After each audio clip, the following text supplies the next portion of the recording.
Thomas and Percy are good friends, but sometimes Percy teases Thomas about being frightened, and he doesn't like that at all. One evening he was dozing happily in the shed, but Percy wanted to talk. "Wake up, Thomas. Are you dreaming about the time you thought I was a ghost?" "Certainly not. Anyway, I was only pretending to be scared. I knew it was you, really." Percy went on teasing him.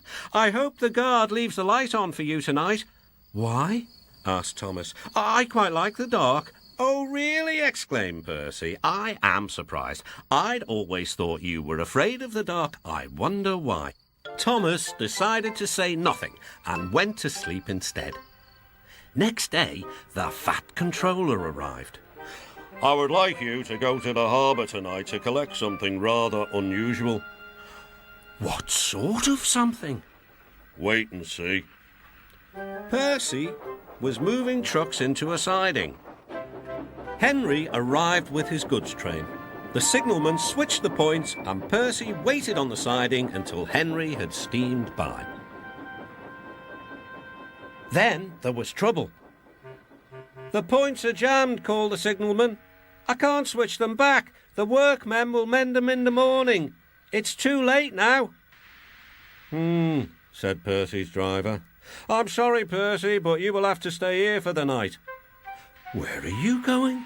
asked Percy. "Home for tea," replied the fireman. Percy was speechless. He watched as the other engines went home to the shed. Night time came and Percy began to feel very lonely. "Oh dear," he murmured, "it's very dark." Oh, what's that?" It was only an owl, but Percy didn't realise this. "I wish Thomas was here too," he sighed. Thomas was waiting for his mysterious load at the harbour. Suddenly, there it was.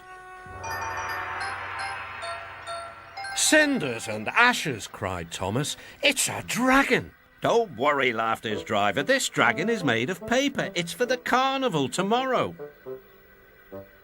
Workmen lifted the dragon onto Thomas's low loader and put lights all around it for protection.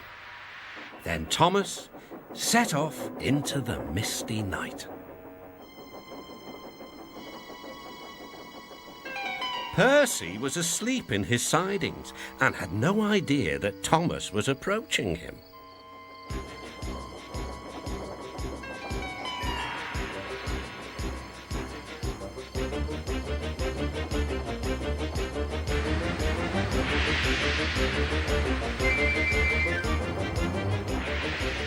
"Help!" cried Percy. "I'm not going to open my eyes until my driver comes."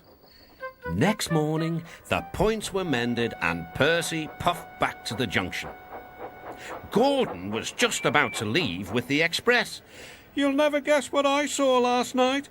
Gordon was in no mood for puzzles. "I'm a busy engine. I don't have time for your games." "I've seen a huge dragon. It was covered in lights." Gordon snorted. "You've been in the sun too long. Your dome has cracked." When the other engines heard the news, they laughed too. "Look out, Percy," chuckled James, "or the dragon may gobble you up." "No one believes me," puffed Percy. "Maybe I did imagine the dragon after all." But Percy soon found out that he hadn't. "Help!